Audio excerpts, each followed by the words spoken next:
howdy, y'all. How y'all doing? My name's Scott, and I'm an alcoholic. My sobriety date's March 6th, 2020, so not too long ago.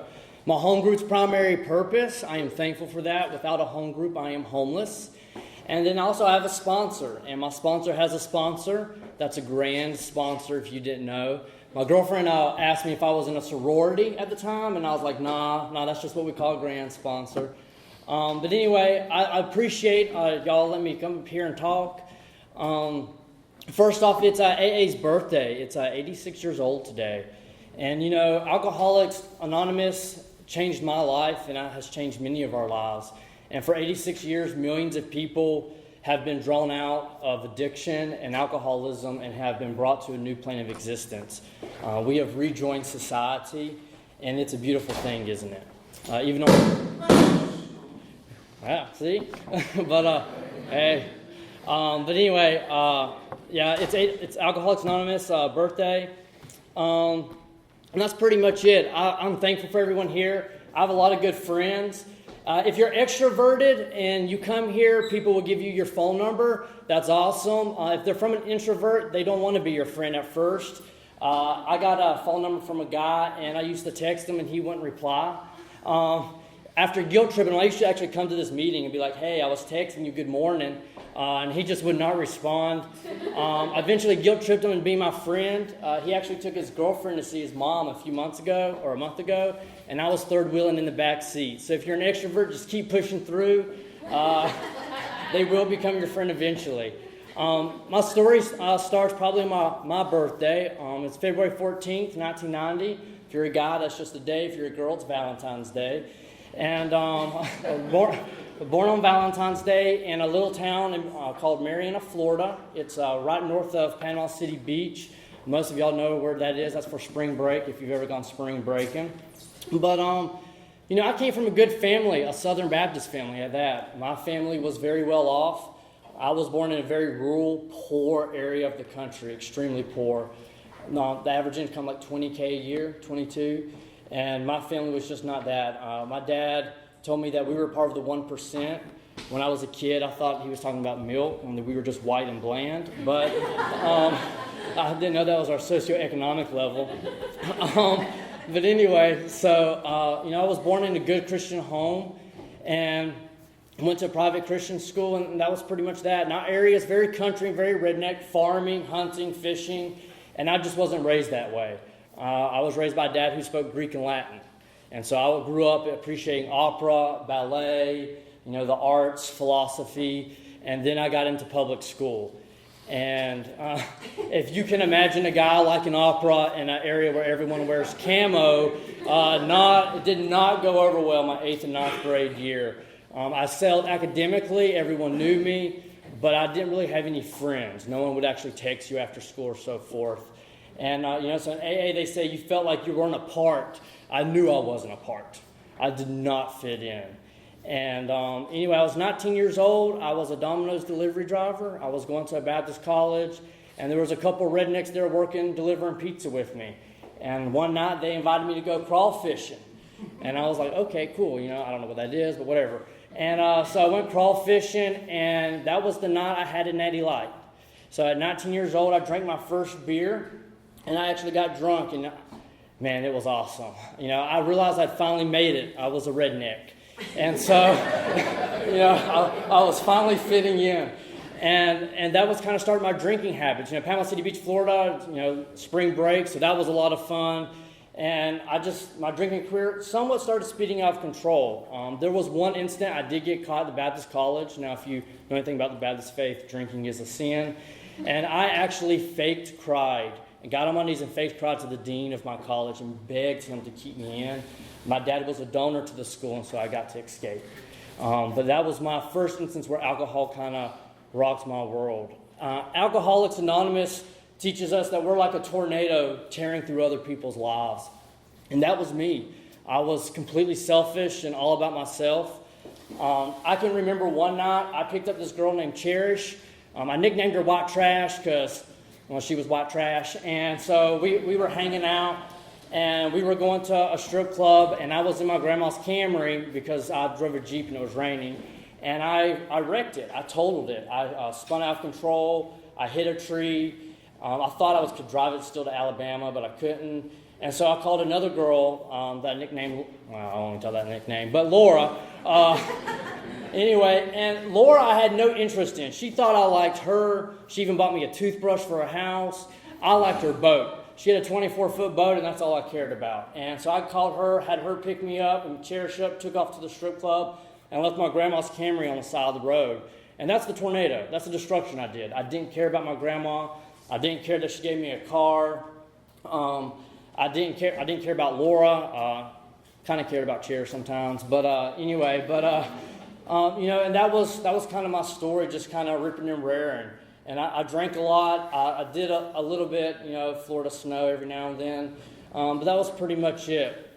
I did teach school for a couple years. And there I met a lot of single moms. And I just, teacher conference, that was always fun. And I dated the nurses and all for obvious reasons. And, just ripped and rared.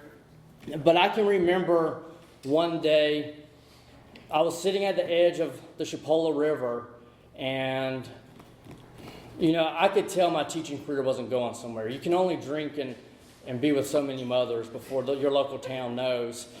And I knew my party lifestyle was going downhill. I don't know if y'all have ever felt like that, where you can see the red flags, like, it's getting out of hand. You have everything on face value and on Facebook, but something was amiss.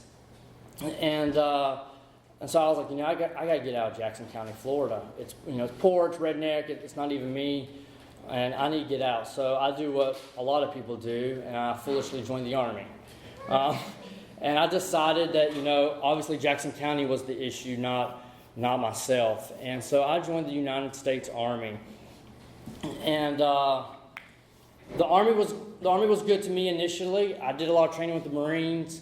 I became a combat photographer. And for those who don't know, we do photography in the Army. So we take pictures of any kind of training or so forth. I was stationed in D.C. for a year. We were not allowed to drink in the barracks, but if you can imagine, I slipped away to the bowling alley at least twice.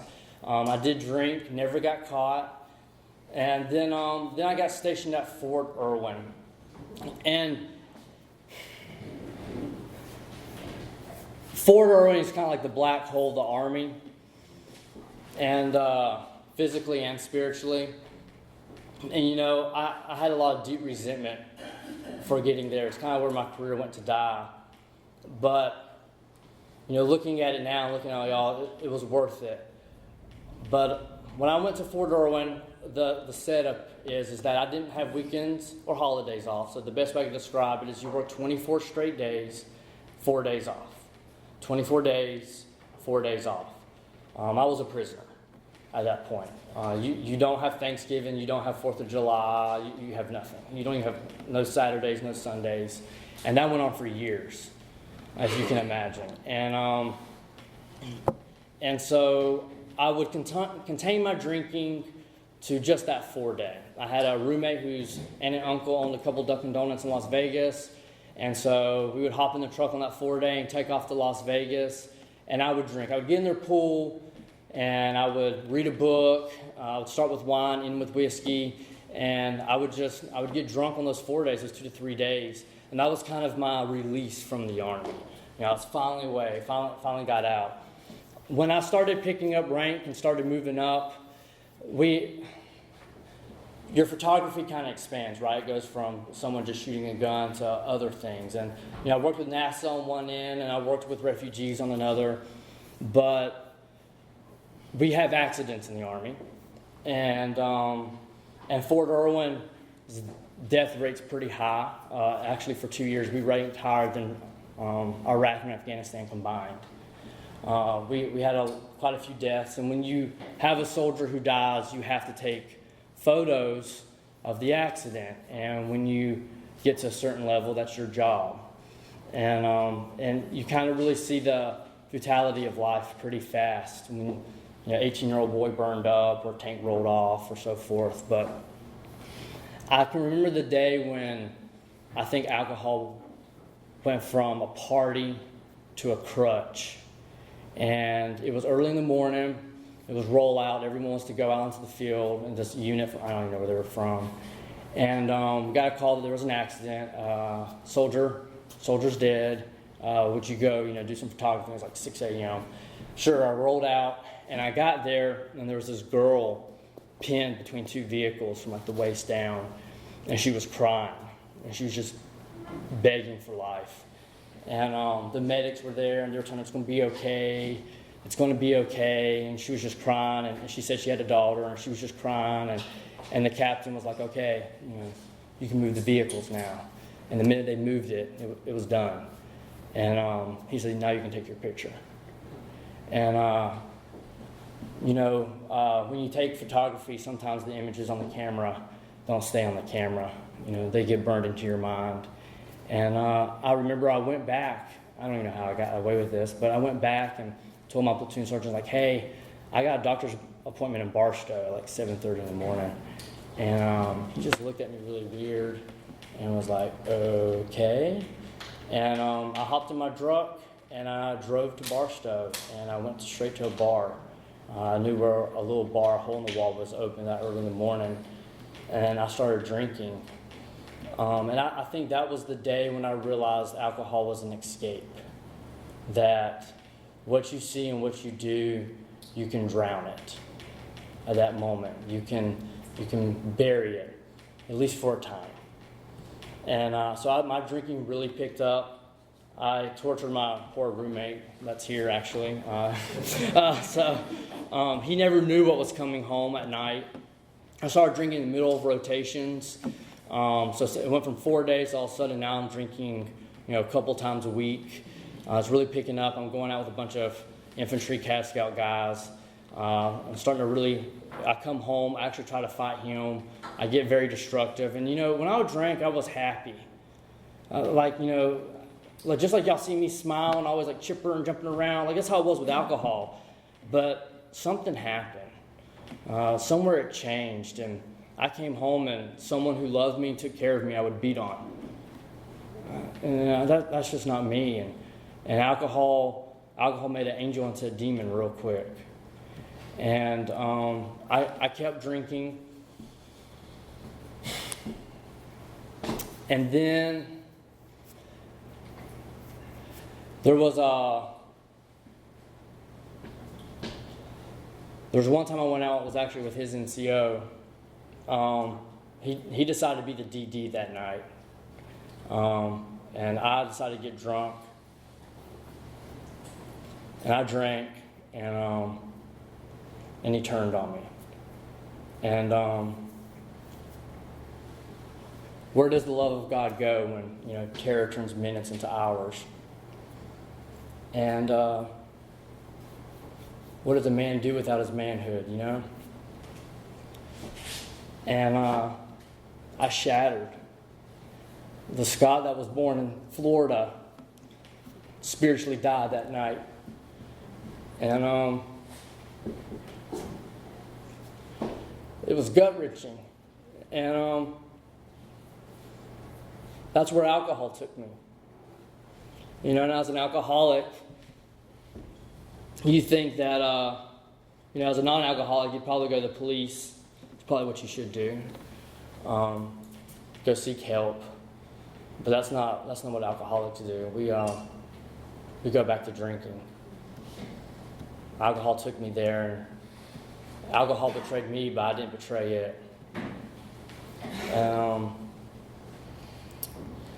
I only say that part is because I'm grateful for everything that's happened in my life. Because if the things that didn't happen in the Army happened, I wouldn't be here. I wouldn't walk into these rooms until I was much older. I'd be in my 50s or 60s. I'm not 29 walking in. And, the best way I could describe, from my addiction, from my story, is like having a fire in a rainforest. You have like a little bonfire and it keeps you warm, and, you think you're doing good, and the showers are pouring, It's, you're getting money, you're getting rank, you're getting a house. Life is doing good and these showers are rolling in, but eventually the rains stop and my forest dried out. And I lit that match and I dropped it on that fire, and addiction burned every twig of my life. It was a fire I couldn't control. And that was pretty rough. That was in July of 2018. And then I guess my story, it just gets wide open. I go insane. Within a month, I start visiting the strip clubs. I guess I'm trying to build my masculinity back, So I meet the stripper. She gives me free lap dances, so I'm assuming she likes me. But we kind of start dating, and I, for like a month, maybe 6 weeks, it was. If you don't know, dating a stripper, the relationship didn't go far. Anyway, she did give me a hookup. I remember she pulled out cocaine, and I was active duty, and I'm like, I shouldn't do this, but at that moment you don't care anymore. And so I did a couple lines, and then my addiction really started going. And I ran with her for a couple months, ran that whole scene, and then that spilled over. And one night I was to be the DD, and I went out with the guys. I went to this bar, started drinking. I got hammered, and I had to drive these guys back, which was an hour drive. And I was like, dang it. So I went to the bar owner. I was like, hey, I need something to pick me up. I have to drive back to base. I'm too drunk to drive. And he's like, I got you something. And I did it, and at that time it was methamphetamine. And he's like, I got more of where that's coming from. And I would soon discover that the bar was a front for the cartel. And he was like, you have unlimited access to anything you want. Girls, alcohol, drugs. I just need to do some favors. You need to cash in some favors for me. And I was like, okay. For us to drink is to die. We say that a lot. And I think at that stage, I just didn't care. I didn't care that I was going to go to Mexico. I didn't care that, or to go to the border. I didn't care that I could get caught. I didn't care if I got shot. I didn't care if I OD'd. I didn't care if I got hit with a DUI or anything. To drink is to die. And at that level, that's the one thing I wanted. There was something I wanted more. And my alcohol and drug use just spun me out mentally, and I shattered even further. And I can remember it was February 14th, 2019. I turned 29 years old, and I got done in the field with the Japanese artillery. And I came home, and I had two younger soldiers, two of my soldiers actually. We're like, let's go to Chili's and do the. How they do the 2-for-1? And I loved Long Island. So 2 Long Islands for $7 in California, you can't beat that. And that's gold right there. And so we went to Chili's, and hey, if you've never been to the desert, that is high class. That's a 5-star restaurant. So we went to Chili's, and I started drinking, and I downed them. I got drunk. I went before we went back to base, I was like, y'all drive my truck, I'll buy a 40. Got a 40, and I was down on the way back to Fort Irwin. They dropped me off at the house, and I came in, and my roommate was playing a video game. I can't even remember what I said. I said something. And all of a sudden, Jackson County, Florida was there. There I was again. Alcohol, broken life. And I was like, is this all there is? And so I went to the cabinetry, took out the bottles, and I downed as many pills as I could. And I don't know what time. I didn't wake up the next morning. My roommate had to come in and find me, and that landed me in the hospital. For 3 days, and that was my first attempt. And it's sad because Alcoholics Anonymous. I didn't know what Alcoholics Anonymous was at that time. Alcoholics Anonymous gives you that way out. It gives you that door. There's salvation in it. And I was the hopeless alcoholic who had never even heard of AA. And the only way out to get away from addiction was to end it myself. But God had different plans. And I lived surprisingly. And a couple months passed, and the Army was like, I think we need to send you to a mental health institution. Because it was funny, the counselor kept saying, I'm really suicidal. I'm just really suicidal. I was like, well, do you have a drinking problem? No. No. I drink a couple beers a week. Do you do drugs? Definitely not. No, I don't do drugs. And I got a pipe at the house and, liquor. And I was like, no. So they sent me away. And I think the counselor was more intelligent than I realized. Because all of a sudden, when I got to a military hospital for all these guys with addiction or mental health issues, we were all of a sudden all had to attend AA meetings. And I was like, yeah, you have to go to AA. So my first AA meeting was an H&I meeting.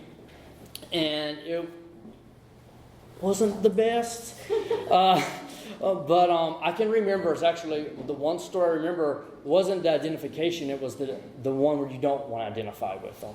And this old lady talked about getting drunk and falling down the stairs and how her cat didn't like her. And that was my first AA experience. And I was like, you got to be kidding me. This is all there is. And so I thought it was stupid. It was a stupid program. That's truly how I felt. I was far more intelligent than AA. I knew everything. That is how I saw the program. And I was fortunate enough that I had two guys in there. One was Marine Recon and the other one was on SEAL Team 1. And they told me, they were like, we've traveled the world, we've seen battle, whatever. And they were like, the hardest battle is this. This is the hardest fight we've ever fought. Nothing in the world we've seen has compared to this. And I can say that out of the three of us, only one still remains. That is the power of addiction. They didn't die in combat. They died because they just couldn't get the program. They worked their own. And but that impression left on me. And when I left that institution, I fooled around. I didn't take it seriously. I fooled around with AA and NA. I did both, just kind of, twiddling my thumbs, so forth. And I can remember the day I realized I was an alcoholic. Now, up to this point, if you can imagine, no one thinks they're an alcoholic, right? It's still the delusion. It's, the Army. It's Fort Irwin. It's what's happened to me. And I went on leave. I saw my cousin in Seattle. Didn't drink. Now, this is where the alcoholics fool themselves. 10 days, no beer, drugs. I got this. I don't need AA. And I remember getting to the airport and they poured me. I could not wait. Oh, I could not wait. 10 days. And I got there and they poured me this, Rainier, this draft beer. Man, that thing went down smooth. And then another. And I got on that plane, it was Jack and Coke. It was going in. And I got to Vegas and I was in the same situation. I'm too drunk to drive. I got 2.5 hours to go. So I go and get high. And I perk myself back up. I go home, change, put on my Army uniform, go into work, drug test. And, that's when I realized I cannot control my drinking. For me, I always heard this growing up, marijuana is a gateway drug. No, alcohol is my gateway drug. Alcohol opened that door for everything else. And I cannot stop drinking. And when I start drinking, I don't know where it's going to end. Is it going to end with suicide? Is it going to end at a dope man's house? Where's it going to take me? Is it going to take me to Mexico? You just don't know. And so at that moment, I realized I was an alcoholic, and I started taking things seriously. Now, I was the one who came to meetings, but I did not work the steps. I was in it for a few months. My first sponsor, his higher power was his family. He couldn't believe in anything but his family. His wife was like, "You're not fun since you got sober. Kick rocks." And he collapsed. He relapsed. And I was like, I don't know. We're in the middle of nowhere. This is about the only sponsor you could get. And I relapsed hard in December. And I found this old man. And he was a crusty retired sergeant major. He's about this tall. And he called me amigo. Come here, amigo. And we had a dialect difference, that's for sure. And There were words he said I did not understand, and there was words I said he definitely didn't understand. Yeah, natty light and tequila, two different worlds. And anyway, but he took me through the steps. And I remember doing the fourth step. I remember how painful that was. I can remember who made my number one resentment. Why did God let that happen? Where was God? And, all these resentments and these fears. And who is Scott Hagan? Who am I? Asking that question at 29, going on 30. Who am I? And they say be honest, and I've heard a lot of people struggle in the fourth and fifth step that when they become honest, that they're not fully honest the first time. Well, I can tell you I wasn't fully honest. I was dying. I would do anything to stay alive. And I didn't have a choice, and I was fully honest, probably for the first time in my life. And I'll never forget this old crusty guy stood up and he hugged me. He says, "I love you and God loves you." And that moment that no matter what you do in this world, God loves you. A.W. Tozer had a good quote that wherever there's a material or a speck, there's the presence of God. And the farthest reaches of space, and space dust, there is the presence of God. And goes for the mind too. Something far greater than the universe is our human heart. And through all those crevices and all those secrets and all those actions that we hide and we just bury away, there's the presence of God. He already knows. He just wants to hear your side. And there was so much relief in that. I would like to say nothing else happened really after that. And I was pretty good for the most part. When you're first in recovery, things are shaky.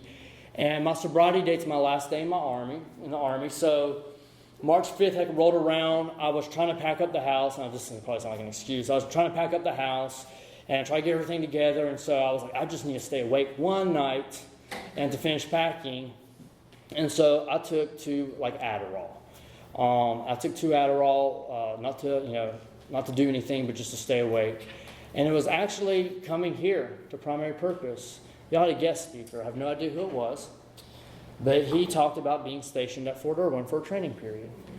And he talked about how he smoked marijuana at Fort Irwin in the middle of the field.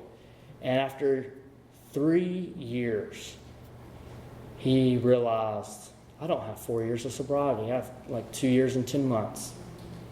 And that struck with me. And I called my first original sponsor, and I was like, I wasn't prescribed those Adderall. Now, I didn't get high, but I weren't prescribed.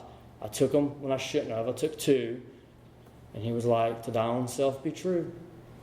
And so my sobriety date is March 6, 2020. And I've been 100% sober ever since. And, to think of where I'm at now and to see all y'all's faces. Y'all are beautiful. And this is an awesome program. There are times when I'm here and I'm just like, I can't believe I'm alive. The darkness at Irwin, what happened at Irwin, what I saw at Irwin, and I yearned for death. The only 3 things that would make my mouth water was the idea of getting high, getting drunk, or put a gun to my mouth. The only 3 things I wanted. And today, I can look at y'all and be like, I'm just full of joy. So much joy. My quote on my Jeep tire, if you ever read it, it says, "Faithless is he who says farewell when the road darkens." And I can say there was times when I wasn't faithful, but God was. He never doubted me. And he stuck by me. He was there when I was born. And he was there when I drank the first time. He was there that night. He was there when those institution doors closed. And he's here right now. And if you don't have a relationship with God, yearn for it. Seek it. Open that heart up, because there is a universal heart that beats. Something's there. And I was raised in church. Of course, I can tell you anything about the Bible. You want to know it? Theology up and down. Calvinism versus Arminianism, got it. I know it. I never knew God. I knew the Bible. I didn't know God. And the idea of, just getting up and praying, like, take my will. Selfish Scott, take it away. And everything that has happened, at the end of the day, AA taught me, thank you. And one of my quotes I like to say is, you can let go of the pain if you choose to. If you're suffering inside, if, the alcohol, you just can't seem to stop, the drugs, whatever you're suffering with, you can let go. That's the beautiful thing. And I'll use one more kind of parable, I guess. I heard this actually in California, so I'm not the originator of it. But I heard recovery, kind of teaches you that life's like in a boat. So we have this little saying when we're kids, row, row, row your boat gently down the stream, merrily, merrily, merrily, life is but a dream. And that's so true. It's so much wisdom, because when you are in a boat, I feel like you have the 12 steps and 12 traditions, right? And your focus is on God. And there's God looking at you with the rudder. Now, He can guide your life, but you're going to have to do all the work. And guess what? Your back's to the future. You don't know where your life's going. You just row, row, row your boat gently down the stream. And this life doesn't have to be a nightmare. You don't have to die from alcoholism. You don't have to die from addiction. I'm here. I'm here and I'm happy. I'm happy, y'all. Happy and howdy. And to think that all those tribulations that I can call y'all friends and have real friends, not unhealthy friendships, but real friends. That our group chat sometimes, I wonder, but real friends, it really is a blessing, and that's pretty much it. All I can give for advice. I know it's kind of short. 15 months in, and it has been the greatest 15 months of my life. If all I can say is, if you need a sponsor, need someone to talk to, more than happy. Because, it's my sponsors there for me. I had to do a eulogy on a funeral this past week. One of my students actually buried. I stood above his coffin and his flag draped. And, his family's there weeping. And you kind of see how short life is, And that was a lot of pressure. And that morning I got up and I was like, I'm about to bury a 24-year-old. I'm not a pastor. And God. And I realized, I was like, this is to comfort them. What do you want me to say? To comfort a weeping family bearing a child. And the words came. And the family's been super thankful since. And I called my sponsor. My sponsor talked to me about it. I'm sure he prayed and everything. But if I was drunk or high, guess who wouldn't have been there? I wouldn't have been giving a eulogy for nobody. I might have been in the casket, So, that's the one thing that recovery gives you. It gives you the life. It gives you life back. And I live a good life. I live a happy life. 86 years Alcoholics Anonymous has been around. I do want to thank Primary Purpose. I feel like I forgot this in the intro, but I do want to thank Primary Purpose. This past year has been very testing for a lot of people, and I was there the day this group had a group conscience vote. I was on the Zoom. I was hiding behind Blake and Brian, and Blake didn't know we was going to be best friends yet. That was 12 months in the waiting. But anyway, y'all had a group conscience, and the sixth tradition states we're a spiritual entity, and that we will allow God to speak. And I was in a new state, didn't know anybody, less than 2 months under my belt, and y'all took a group conscience vote, and y'all let God speak, and y'all kept the doors open. The liquor stores, their doors didn't close. The dope man didn't stop selling, but y'all kept y'all's doors open, and I stand before you because you let the group conscience speak. I thank you for that. I know that was a hard decision. I know there was a lot of fear, but thank you for that. I needed that, and I truly appreciate it. And that's pretty much it. Grateful heart will never drink again. And I am beyond grateful. I live a day, I live in the fourth dimension. So, and I thank y'all for letting me speak. I hope the accent wasn't too much, and I hope to see y'all at the Mexican restaurant. Thank you.